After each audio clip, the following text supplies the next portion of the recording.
শৌনক জিজ্ঞাসে পুনঃ ওহে বিজ্ঞবর, জুড়ালো শুনিয়া মম শ্রবণ কুহর। তব মুখে সুধা কথা করিয়া শ্রবণ, আনন্দ সাগরে মোরা ভাসি অনুক্ষণ। এখন জিজ্ঞাস্য যাহা ওহে মহোদয়, প্রকাশ করিয়া বলো সেই সমুদয়। গোলক আনন্দময় করিলে বর্ণন, গোপ গোপিকা তথা রহে যতজন। ইহারা কল্পিত কিংবা নিত্য তাহা বলো, জানিতে বাসনা বড় হতেছে সকল। বিস্তারিয়া গোলকের বল বিবরণ, সার্থক হোক শুনি মোদের জীবন। ঋষির বচন শুনি সৌতি মহোদয়, কহিলেন শুন বলি সেই সমুদয়। গোলকেতে গোপ গোপী যাহা কিছু আছে, কল্পিত বলিয়া যেন হৃদয়ের মাঝে।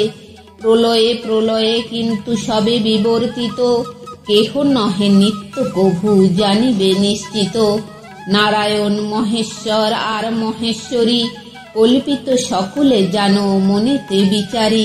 প্রলয়ে প্রলয়ে ব্যক্ত প্রলয়েতে স্থিত, বলিলাম গুড় কথা জানিবে নিশ্চিত। তিন রূপ কল্প হয় জানিবে মনে, ব্রহ্মকল্প তার মাঝে জানিবে প্রথমে। তৎপরে বরাহ কল্প পাদ্য, তারপর চতুর্বিধ যুগ হয় ওহে মুনিবর। সত্য ত্রেতা দাপর ও কলি সর্বশেষে, ক্রমেতে বলিব সব সবার সকাশে। ৩৬৬ চতুর্যুগ যবে হয়, দেবতার এক যুগ তাহারেই কয়। দেবতার ৭১ মহাযুগ হলে, শাস্ত্রের বিচারে তারে মন্বন্তর বলে। চতুর্দশ মন্বন্তর গত হইলে পর, বিধাতার একদিন ওহে মুনিবর। এই রূপ ৩৬০ দিন হলে, বৎসর ব্রহ্মার এক তাহারেই বলে। এই রূপ ২৭ বর্ষ হইলে সমাপন, ব্রহ্মার আয়ুর আছে এই নিরূপণ। ব্রহ্মার আয়ুর পরিমাণ যত দিনে, কৃষ্ণের নিমেষ তাহা কহিতব স্থানে।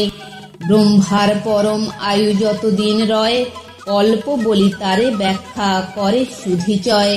অতএব আয়ু শেষ ব্রহ্মার হইলে, কল্প অবসান হয় জানিবে সকলে। প্রজাপতি ব্রহ্মালয় পায় যত দিনে, কৃষ্ণের পালক তাহে বলে সুধিগণে।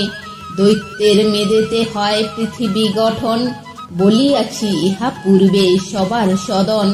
জনমী বসুধা ছিল জলের ভিতরে, বরাহ আকারে প্রভু উদ্ধারে তাহারে। প্রকাণ্ড বরাহ মূর্তি ধরিয়া মুরারি,